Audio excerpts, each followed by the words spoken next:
This is NDTV, and you're watching Classics.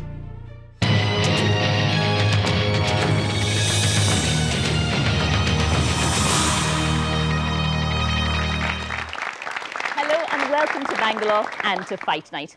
Well, the perception of India has certainly changed over the past few years. You find businesses, you find investors and students booking their passage to India. Now, this is in sharp contrast to what was happening just a few decades ago, when the instruction to young graduates was really go west, young man or woman, as the case may be. So is there really a difference now? Is there a changing trend? And if so, why is this happening? And how long will it last? And we have an absolutely wonderful set of guests to talk about this today. We have the one and only Narayana Murthy. He is Chief Mentor and Chairman of the Board of Infosys, a company you just might have heard of.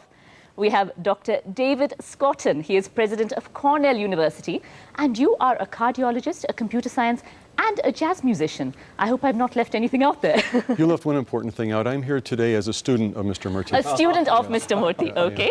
And we have some really regularly registered students from Stanford University and from Bangalore's own Indian Institute of Management. I'm glad all of you could join us here today. Mr. Murthy, we'll just start with you. Sure. When you began your working career, you did start abroad. You did have a working stint abroad. What has changed since then and why? Yeah. Well, actually, I started at IIM Ahmedabad, and then I went off to Paris. I was working there. And, I worked there for several years, and I came back. And then we started this enterprise Infosys. Would it be true to say, though, that back then, it was the done thing, it was the ambitious thing to go abroad and get a job? Oh, yes. Yes. It was. It was considered aspirational to go outside, get a decent job. Yes, it was. And why has this changed? I mean, apart from Infosys? Well, it's all about creating opportunities in the country. It's about being open-minded to learn the best practices from elsewhere. It's about integrating yourself with the global economy. It's about creating enough challenges for young minds. So that's what we are moving towards, and that's what's So those changes have happened. Dr. Scotton, is there really a change in the perception of India where you come from, or are we here in India just exaggerating our own importance? Has the perception of India changed at all? It's changed tremendously. And first to the members of the Indian educational community and to all the listeners, let me say namaste. Well, absolutely. Oh, wow. And so this is a destination for the 21st century is India. That's why I'm here with my colleagues, because India is a very important partner for us in education. Yes. And society is turning increasingly to higher education to solve its problems. And the best solutions we do in higher education are sitting right over there on those risers, is training tomorrow's leaders, tomorrow's Murthys. And so, yes, India is very important. It's not just a perception. It's not a fad. It's not a short-term trend. It's a part of the destination for the 21st century. That's why I'm here, and that's why they are here. So it's not a short-term story. India is perhaps one of the places to be right now in the world. Absolutely. Okay. Now, we have students here from the Indian Institute of Management in Bangalore now. Who are those? Okay. Now, about 6 or 7 of you, how many of you are actually planning to go abroad, do hope to actually go abroad after you graduate? Why is this? Everybody's coming to India. Why do you want to go abroad? Well, I'm hoping to get into the investment bank side, and I think in New York and London, the products are more diverse, the market is more mature, more opportunities to learn and grow there. So in your field, this still makes more sense to actually go abroad. True. And who else wanted to?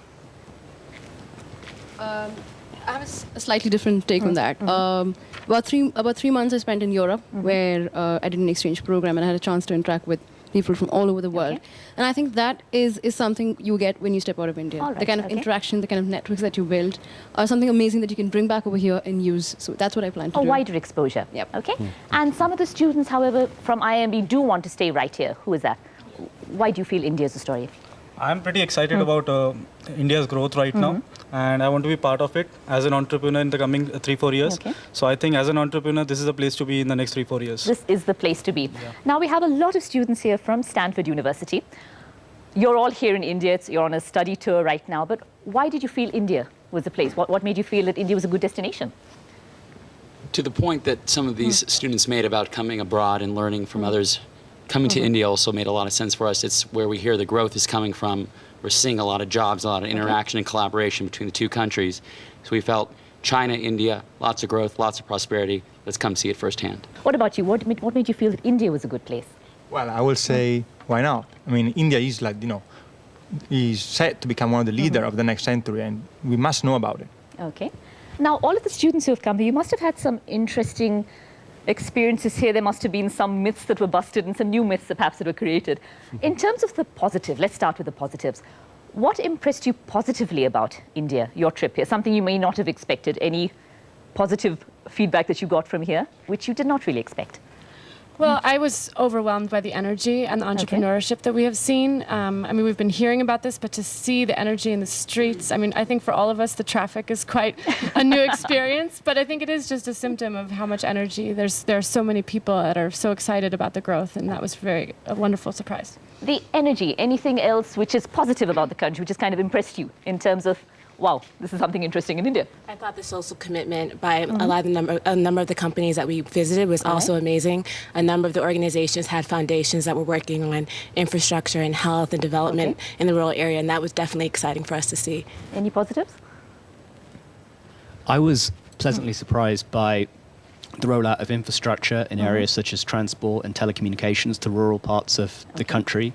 Traditionally in the UK, where I'm from, and other parts of the Western world, there's a chicken and egg problem where infrastructure isn't rolled out until demand is certain, and demand isn't certain until there's infrastructure there. But there seems to be a culture and environment of risk-taking and entrepreneurship that is encouraging these companies to go out into the rural areas, which is, at the end of the day, what it's going to take to stimulate economic growth and tackle poverty. So these sound like great positives. Mr. Murthy, how do you respond to the positive feedback that the students here have given so far? First of all, I'm very thankful for the positive spin given on our infrastructure problems and the traffic. It's a lovely way of putting it. I think that's a wonderful way. That's the best way that I've ever seen. Second, I do think that the fact that the president of a top university in the world and 30 or so smart, bright, young leaders from, again, one of the finest universities in the world, people who are doing their MBA program, have chosen to spend so much of time in India is a very clear indication of their affection first. Second, I think that there is some value that we bring to the table. And this is all about integrating ourselves better and better globally. But I think one of the issues which will come to the negatives from the students as well, but corruption. I'm fairly certain that corruption is a universal phenomenon. It is there in the United States as well. But things still seem to get done. Is there a perception, the negative perception of India? What are the problem areas that people perceive when they come here? Let me first add my, even though you didn't ask me, let me add my 2 cents about the positives. The young lady mentioned the fact that India is having the courage to deal not only with opportunities in business and elsewhere, but to continue to deal with difficult social problems. And I have to add that. And one of the things, this is my first trip to India, it's been very exciting, and one of the things that I've learned that's been very, very heartening is that we have some similar problems as a society, even though it may not seem at first blush that we do. We do have some similar problems in the global health area, chronic disease area, infectious disease, and many other things. And so we need to work together, and we need to follow the lead of our Indian colleagues in having the courage to continue to deal with social problems. Rather than negative, I would say that there's continuing challenges in areas, some of which we share and some of which we don't share. For example, the progress in agricultural productivity over the last 50 years has been nothing short of miraculous, nothing short of miraculous.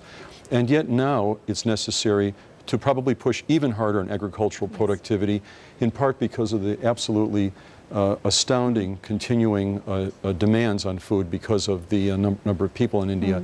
Another challenge, of course, is just the sheer size of the country, both in terms of number of people and an extent, and whether the infrastructure is perfect or not. And if you haven't been caught in rush hour, it isn't. But if you haven't been caught in rush hour in Manhattan or Los Angeles, you have to know that busy places that are growing and bustling are going to have difficulties with transportation type infrastructure. But the other infrastructure, once again, even though it is a challenge, I once again take leadership and admiration of a company like this company. We're not all here by accident today. So honestly, from the heart, I don't have criticisms. I only have admiration of accomplishments so far and the courage to see continuing challenges. And we put most of our confidence and hopes for the future, not in my generation, but in your generation. The fact that you are becoming global citizens by being here today so that you know the sunny side and the dark side of what's happening in multiple cultures. Keep it up. Keep your eyes looking outward. That's maybe the most important part of your education. Looking outward, not just inward. As you've been looking out here, the negatives, let's just get some of the negatives. Anything you'd like to share in terms of, oh my goodness, this is real? I personally can't stand the traffic. I grew up in Bangalore, and I find it really hard to explain to the people I'm bringing to my hometown why it takes 1.5 hours to get to the Infosys campus from anywhere. I find that ridiculous. The traffic. Anything else? One thing we have noticed is there's definitely some degree of pollution here, which is more noticeable than what we're used to in the States. Okay. I think one of the things that's also surprised us is as part of the study tour, we've had many meetings with different business leaders and social leaders, and some of them seem very committed, and some kind of had an attitude of, we still don't pollute as much as the U.S., so because we're comparatively better, it's not going to be a priority. All right, that is also a point. Any other negatives that people would... Despite having grown up here, one of the biggest negatives that I saw, especially on this trip when I went to Bombay, Delhi and Bangalore, was the differences in the economic progress made by states, so which was so dependent on the government, the state government leading up that state. And having been in Bangalore myself all my life, except for the last 1.5 years, I've seen the significant difference from the previous government to this government, just in terms of the infrastructure in the city. Absolutely.